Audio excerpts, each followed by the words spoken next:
waxaa sharaf weyn ii ah inaan halkan maanta ku soo dhaweyno madaxweyne ku-xigeenka dowladda Puntland oo safar dibadda dalka ugu maqnaa mudan madaxweyne soo dhawow dalku waa nabad alxamdulillahi rabbil caalamiin howlaha dowladda iyo shaqooyinku si wanaagsan bay u socdaan madaxweynuhu baa safar naga maqnaa dalka labada cashan anaa kugu sii sameeyey marka waa soo dhaweynaa madaxweyne soo dhawow waxaan salaamayaa gudoomiyaha golaha wakiilada gudoomiye ku-xigeenada golayaasha dawladda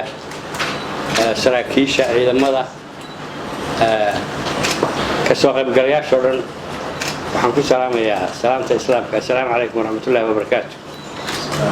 garaad cabdixamiid iyo ay muqdano simada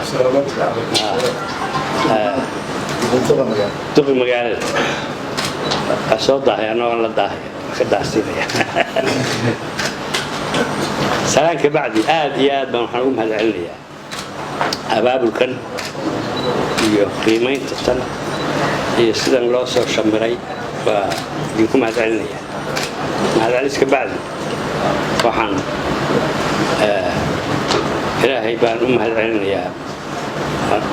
isna waxaan u mahadcelinayaa inuu isugu soo keen celiyay nabadgelyo idinkoo nabada iyo annagoo nabada inkastoo xoogaa shilkii aan ka xumahay halkaa ka dhacay meesha hogaalkacayo waa ka tacsiyeynaa ciidamada iyo eheladii saraakiishii iyo askartii iyo ciddii wax ku gaadheenba wixii dhintay samir iyo iman wixii dhaawacana ilaahay haw boogade intaa haddaan ka gudbo sida uu gudoomiyuhu sheegay waxaan ku maqnaa safar dibadda ah muddo bil meelahaasa waxaan u maqnaa wuxuu daaranaa safar shaqo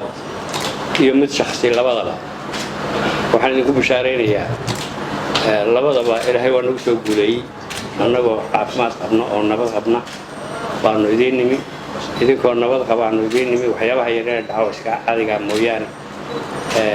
aad iyo aad baad u mahadsantihiin wixii warar meelihii ku habboon iyo ciddii ku habboon baynu haddii abruuc tafaasiila baynu ku kala qaadanaynaa aad iyo aad baad u mahadsantihiin